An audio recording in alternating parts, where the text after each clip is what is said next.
Microplastics and nanoplastics are so small that we can't even see them. However, we are all ingesting them unknowingly every single day. And early research links these to inflammation, immune response, hormone disruption, and exposure to toxic chemicals. So here are 50 things that you can do to limit your exposure. You don't have to do all of these things. You can just do some of them. And if you do, I guarantee this is going to get you ahead of 95% of people. Basically, every single toothbrush that you buy on the market these days is made from plastic. So here we are scrubbing our teeth, our gums with plastic twice a day. What you can do though instead is actually switch to a bamboo toothbrush.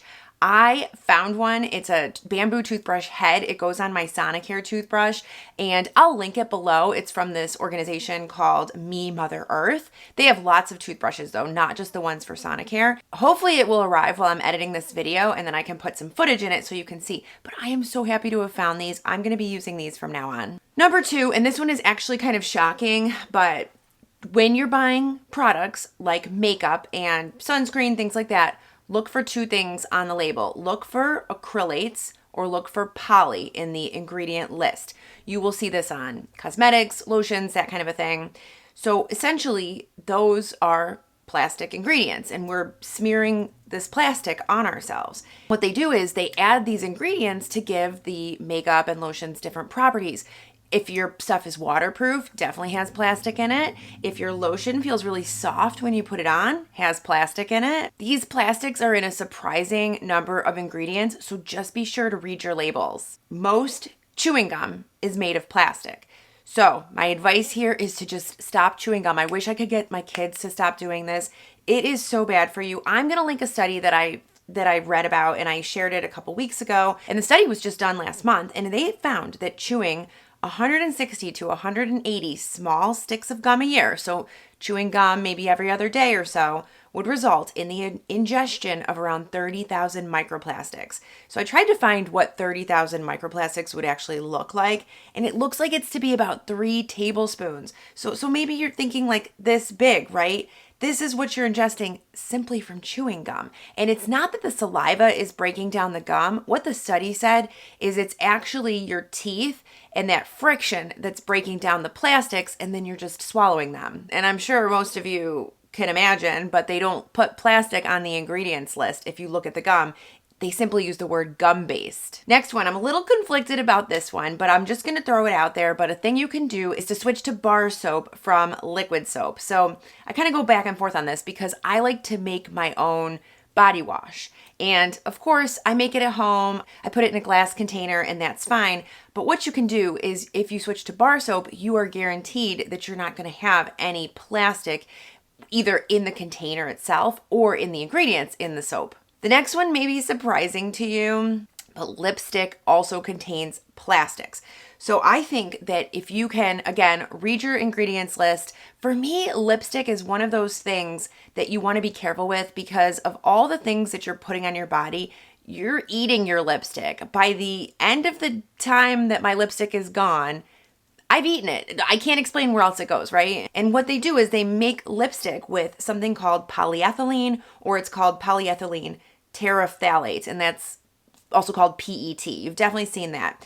It's just interesting to me that it's in lipstick because they're taking steps now to make sure that this plastic is banned from things like shampoo and liquid soap. But then they're not worrying about the things that we put on and leave on our body like lipstick. I'm going to keep going because we got to get through 50. Those fancy pyramid shaped tea bags, the ones that often come with the more expensive tea, are made from plastic. Every time you have a cup of tea with those tea bags, you are ingesting so much plastic. And I've actually reached out to several manufacturers of tea bags because I want to find out which ones truly don't have plastic. And I want to know which ones are 100% paper. But then I get something back from them like, our bags comply with all standards. Well, sure, I'm sure they comply with all standards, but I want to know if they have plastic. So I'm just very wary of tea in general. What I would recommend is if you love tea and you drink it a lot, see if you can just do loose leaf tea. There's also matcha if you like green tea. Okay, number 7, a lot of us are buying plastic sponges without a second thought. And I was doing this for years. I think what happens is you kind of get used to using a certain brand and you become accustomed to it, you just end up always buying it without thinking about it, switch to a natural based sponge. We don't need to use plastic sponges that are shedding microplastics everywhere. Get the natural ones. They have ones made of loofah, of cellulose. They're just as good. I will link the ones that I've been using and I've been loving, but it's such an easy switch. This one, if you can refuse thermal paper receipts at the grocery store, those are coated with BPA. We know that, and they're coated with microplastics. So I truly try to never touch these. I've been trying for years not to touch these.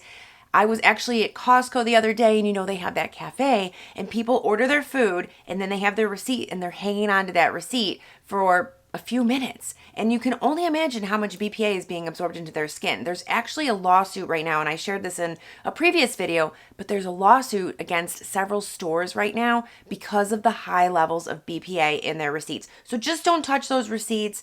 They're not good for you, and just throw them away. The next one, if you use parchment paper, I'm going to suggest that you think about a couple things. One, you could possibly switch to silicone, not the best option. That's what I do sometimes instead of parchment paper, or go without it. I've been going without it. I, for some reason, thought that I needed to use parchment paper. I think that I've been fooled into thinking I need constant, easy cleanup or that things are going to burn without the parchment paper, but you don't need parchment paper. Just use your glass containers to cook your food. I've got these really nice stainless steel ones that I love. I can link those if you are looking. The ones that I have were actually tested by a third-party group, and so I know that they're really good quality. That's why I recommend them. But I've been doing that, and I've been cooking and baking, no problem, directly on the steel. Next one is to buy salt that is sourced without microplastics. This is shocking. A lot of sea salt actually has microplastics. A lot of you have asked me about this, but this one here, I'm just going to show this, and trust me, I get the irony that this is in a plastic bag. I don't know why they do that. If you guys are watching, we want this in glass, but this is natural spring salt, and this has been tested. There are no microplastics in here, but just think about your salt, because that's one thing that's highly contaminated. So I'm going to just put up some footage, and I'm going to show you from when I went to the grocery store recently, and it's just a lot of packaging and a lot of plastic. So I'm going to tell you, choose unpackaged produce especially over the pre-cut plastic wrapped options. This reduces the contact with plastic, and just really try to avoid all of that plastic. I used to not know this one, and then I did some research, and it's the dishwasher pods. Avoid using those dishwasher pods that are wrapped in plastic. The type of plastic that they're in is called polyvinyl alcohol, and this plastic, it does break down, but it breaks down so tiny that our eye can't even see it. And so we're getting plastic into our dishwasher. We're getting plastic onto our dishes. We're getting plastic into the water supply. Switch to either powdered form. You could do tablets. I like the Blue Land tablets a lot. I'll link actually my code if you want to. This isn't sponsored or anything, but Blue Land is great for that. Drink filtered tap water. A lot of people still drinking bottled water. Just get yourself even just a countertop filter. Anything is better than the bottled water. Bottled water is a huge source of microplastic exposure for people. If you do nothing else on this list and you do this one, it's going to make a huge impact. The next one is to cook at home. I know it's a pain, but you know what? It's better for you anyway. It's a lot better on your wallet and your health. But a lot of times, restaurant food, there's just a lot of plastic going on in the kitchen. You don't know what they're doing. You don't know how they're cooking. They have packaging that has forever chemicals in it. Okay, number 16. If you do go out to eat, though, because obviously we can't avoid it, bring your own takeout containers. This is something I've been doing for years. I'm telling you, nobody looks at you funny. Put your food in there. Don't put it in those plastic containers. A lot of them are made from polystyrene. Highly carcinogenic. Okay, and then back to water. I should have said this one before. Use a reusable water bottle that is made either of glass or stainless steel. Don't use the plastic water bottles. Especially, a lot of times those get left out in the hot sun. They are absolutely leaching chemicals and microplastics into your water. Never microwave food in plastic containers. I did a whole video on this. I can link it below, but that is another big one. You do not want to put your container in there. While the container may say that it's microwave safe, they simply mean that it's safe in a way that it's not going to catch fire in your microwave. It doesn't mean that it's not leaching into your food. It doesn't mean it's safe for you. Next is to use beeswax instead of the plastic wrap. I can link some beeswax. They sell this. And they also have vegan options as well, which are even better. So these are great replacements for that saran wrap. If you're still using saran wrap, the one thing I'm going to tell you is, because I know you don't want to just throw it away, maybe you want to use it up and you have it in your home, you can use it. I would say just, of course, wait until the food has cooled down. Don't put it on hot food, and certainly don't heat it up with your food. The next thing is to avoid canned food as much as possible. These cans, this is surprising to many people, but the cans are lined in plastic. These cans are made of steel, and then they've got this plastic lining because the steel would actually react with the food that's in the can. So they want to protect the steel, they want to protect the food and keep it fresh. But again, a lot of this is leaching chemicals. It's getting microplastics into our food. If you can, try to buy food in glass containers. If you want to buy beans, for example, those are fine to buy in a plastic bag.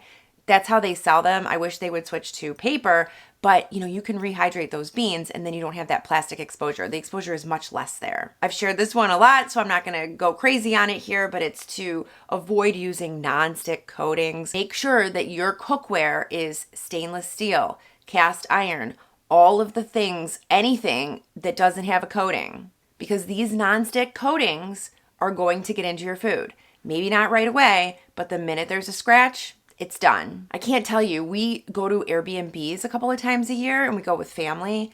Every Airbnb that we go to, even the nice ones, they have scratched pans. Next one is to think of your kitchen utensils. Always choose utensils like wooden utensils or metal, stainless steel utensils over the plastic options. I don't even really like silicone, but if you are going to go for something soft like that, silicone is definitely better than the plastic. The next one is to skip plastic cutlery, plastic straws. Don't use those single-use things. You are putting this in your mouth, you're drinking from it. Just find an alternative. Number 24 is to buy pantry staples in bulk. And if you want to even take it a step farther, bring your own containers. I know this sounds crazy, but you can bring your own containers. You can fill them. The stores generally don't mind. But either way, if you are buying this stuff in bulk, you're limiting that exposure to plastic. This one's surprising, but it's to buy and wear less fleece. And actually, I shouldn't even say wear, because they also make fleece blankets and fleece socks and fleece pillows, all the fleece things. It's like this great fleecy, nice, soft material, but it's made from plastic. Switch to cloths that are made from natural fibers. I love these Swedish dishcloths. I've been using these. I was using microfiber, and unfortunately I was recommending it. I didn't realize about all of the microplastic shedding, but these dishcloths are fantastic, and you just treat them the same. You wash them in the washing machine. They're great. Speaking of shedding and kind of airborne shedding, a lot of the furniture and things in our home, unfortunately, are made from synthetic materials. And of course, they're trying to make them as cheaply as possible. So essentially, we're sitting in our living room and we're breathing in these particles. It's coming out of our couch. It's coming out of our rugs and our pillows. As much as you can, try to avoid this synthetic stuff. But if you have it already in your home, obviously, you're stuck with it, right, until you change it out. Try to vacuum with a HEPA filter. That will make a huge difference.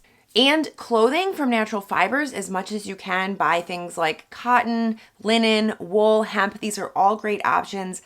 A lot of clothing is made from polyester. It's made from plastic. And that sheds into our laundry and it gets into the washing machine. It gets into the water supply. It gets into everywhere. Dryers actually release a lot of microplastics because of that friction. So if you can, dry your clothes on a line. I so wish I could do this. Maybe one day we'll have a house with a big yard, but for now we can't do this outside. But if you can, and you've got something like this, it's a great option. The other thing you can do is you can put a microfiber filter on your washing machine. I've recommended this before. I'll just put it up. There's the Guppy Friend, and then there's also this Cora Ball. And these are supposed to be great. I personally, because I don't have these, I'd actually love to hear from those of you who have it. I know some of you had said you were getting them. So if you got them, let us know how they work. Okay, number 31. I wish I knew this when my kids were younger, but it's to avoid glitter. Glitter is also made from plastic. I shared this fact in a previous video, but it was surprising to me. Just back to the dryer. Don't use dryer sheets. I actually found out Those are made from polyester. You think all these things out there are made from paper, and it turns out they're plastic. The dryer sheets are unhealthy anyway. I actually use these wool balls. I can link them. I love them so much. You just put them in the dryer. I've even put them in the washing machine. And my clothes never have any static, and I live in a dry area. Even in the dead of winter, these wool dryer balls are great. Okay, this next one is a little harder to do these days, and I'll just tell you what I've done, but it's to choose furniture that's made from natural materials. So I'm not even talking about textiles and carpets. I'm actually talking about tables and wooden things. There is a lot of furniture out there that is made from particle board. There's a lot of glue. There's a lot of plastic in it, even though it looks wood. What I like to do is I actually check Facebook Marketplace. This is a really good place to find real wood stuff. The next one is to not wear. So I've shared before that we shouldn't wear our shoes indoors because of all the air pollution that it causes. But also, don't wear shoes inside that is shedding plastic dust because most shoes are made of plastic. All of the soles are made of plastic, and this tracks microplastic into your home. But the next one can help with that if you do it, but you shouldn't do it. Vacuum frequently, especially if you're, tracking stuff in, but also if you have synthetic upholstery, synthetic things. Vacuuming regularly is going to help a ton. This is one of the top ways that they tell you to avoid microplastic exposure in your home is to clean it up through dusting and vacuuming. And I'm just going to put in a little plug because I have this wonderful handheld vacuum cleaner, and I like to vacuum at least once, if not twice a day. And if I didn't have this handheld vacuum cleaner, I probably wouldn't be doing that because I don't want to lug out my big, I love it, but it's my Shark upright vacuum and it's huge. So I just like to pull out this small one and just get it done quickly. The next one is to ventilate your home. I've gotten into a really good habit where now I open up my front door. We have a screen on it. I open up the windows, and every morning I've been doing this, and I've just been fully refreshing the air in my home. This gets those microplastic particles, the ones that are airborne, out of your house. And if you can just do this for 1 hour a day, it's going to help so much. The next one is to avoid the use of synthetic air fresheners. So let me just tell you really briefly, I used to be an avid candle lover, and from time to time, I would feel nauseous for no reason. I would just feel nauseous, and I was starting to think something was wrong with me. Okay, so totally separate from that, I was learning about fragrances, and I was learning how harmful they are to our health, and I started to remove all the candles from my home. I stopped burning them. I stopped using fake scents. I don't get nauseous anymore. Number 38. So let me just tell you, my son plays soccer, and so some days it's really hot. It's not quite yet summer, but it gets really hot. And when he's on the field and I'm watching on the sidelines, the smell is terrible. And he plays on that synthetic turf, the green artificial soccer turf. They love it for soccer, right? But guess what? It's full of plastic. The whole thing is full of plastic. Every time you're running, it's releasing these plastics. Every time you're breathing, you're tracking those plastics home. You see those black little beads that come into your home. If you know, you know. But I just try to avoid those turfs as much as possible. It's really hard when your kids are playing soccer, but at the same time, I can smell it off-gassing. It is really bad. The next one is about wet wipes. And what I'm just going to say for here, I don't use these, but if you are, don't flush them. Even the ones that say flushable should not be flushed because guess what? They're also made of plastic. Again, another thing that you would think is made of paper. And speaking of that, another thing is your filter paper for your coffee. Who would have thought that you're filtering your coffee through plastic? A lot of times, these companies are adding plastic to the paper filters to make it stronger. They don't put it on the label. They don't tell you that your hot water is going through that plastic. They hide it. And a good way to kind of know if your filters are okay is if they're compostable. So if you reach out to a company and you say, are your coffee filter papers 100% compostable? If they are, then that's okay because that means that they don't have plastic. A lot of you have told me that you've been throwing your filters with the coffee into your compost piles and they don't go away. The filters stay. It's because of the plastic. I use the Melita brown paper filters. I've reached out to them. They've assured me that there's no plastic in them, so I'm happy with them. But just do a little research and make sure you're not using filter paper that has plastic in it. So this one's weird, and I'm just going to tell you how you can avoid it in case it is true. There have been some swirling rumors that the wax coating on our fruits and vegetables is sometimes made from plastic. I can't totally verify this because I was on the FDA website and I did find some information about it, but the FDA does not require food manufacturers to disclose what that coating is made from. All the FDA website says, and I can put this up or link it for you, they said that the coating must be generally recognized as safe. What that actually means is that the manufacturer has said it's safe, and until something happens to someone, it's going to be safe. So I don't know if I can trust that. And then I did see in some cases that they actually use polyethylene-based waxes or petroleum-derived compounds. So I'm just a little skeptical. So what I'm going to suggest, if you have a fruit or a vegetable that looks very waxy, maybe peel it. That's what I've been doing. I peel my cucumbers. I've been peeling some apples just to be on the safe side. I can't quite verify this one, so maybe take it with a grain of salt, but something to think about. Next is to choose glass or stainless steel food containers over plastic ones. Again, this is a switch I urge you to make if you haven't made it already. Get rid of the plastic food storage. I know glass can be heavy. See if you can go for stainless steel in that case. But the glass that I use, if you get the smaller containers and they're pretty unbreakable, I've dropped mine several times and, knock on wood, they're okay. But just switch out that plastic. 43, seafood is known to be one of those things that has high levels of microplastics, and that's just because there's a lot of pollution in the ocean. So if you can, what I'm going to say here is eat less seafood. I think if you choose more sustainably sourced seafood, that could also be helpful. Okay, back to coffee. I should have mentioned this earlier, but for so many years, I was doing really well in my kitchen. I've switched out all the plastic. I've switched out my filters, and I thought, wonderful, my coffee is plastic free. I've got my stainless steel coffee maker. Well, that coffee maker appeared stainless steel on the front, but if you flip it around, and I don't know why I wasn't thinking about this, it's actually made from plastic. It's black plastic. So every morning I'm heating up my water, the coffee is coming out, even the part where it drips out of was plastic. I got rid of that machine so fast. And when I tell you that I searched high and low for a coffee maker that doesn't contain plastic, I can't find one. If you have $500 or more to spend on a coffee maker, I can find you two. But that's it. But that's fine. Guess what? I switched to a percolator. I'm very happy with it. I love it. There's no plastic in sight. You could switch to a French press. You could do pour over coffee. You could even do a percolator that is a stovetop one. All of these are great options. Just stop using the plastic coffee maker. And another one for coffee, K-cups, right? Those plastic coffee pods. Don't use them. If you have a machine that uses those pods, my mom got these really cool stainless steel pods, and they're refillable, they're washable, and you just put your ground coffee right in there and it works just fine. Anything but those pods. Those pods are made of this really flimsy plastic, and then when you put the hot water through them, it's not good. Also, don't lick or chew plastic food wrappers, and you may be thinking I'm crazy, but I see a lot of people doing this, especially kids. Think about things like popsicles and granola bars. People eat the granola bars with the packaging on and you're eating it. Or you take off your yogurt, you peel off the top and you lick it. This one, avoid processed food with long ingredients list. I'm just going to tell you something about these foods that have a long ingredients list.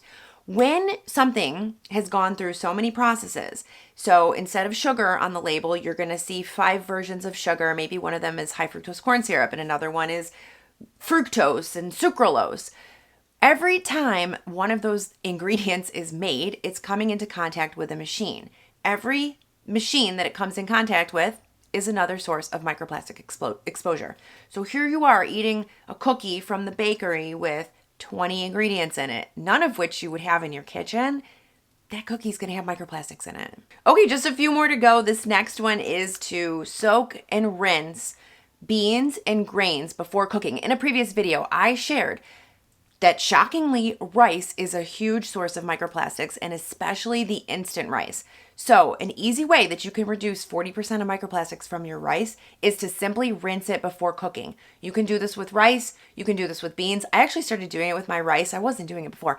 And the water was so cloudy. I don't know why I wasn't doing it. A lot of other countries, this is just normal and everybody does it. But I think in the US, it's not something that we generally do. I'm going to tell you to do it. Next, avoid using those single-use plastic containers over and over. So you get your yogurt and it comes in this tub, or you get your leftovers from a restaurant and they come in this black plastic container.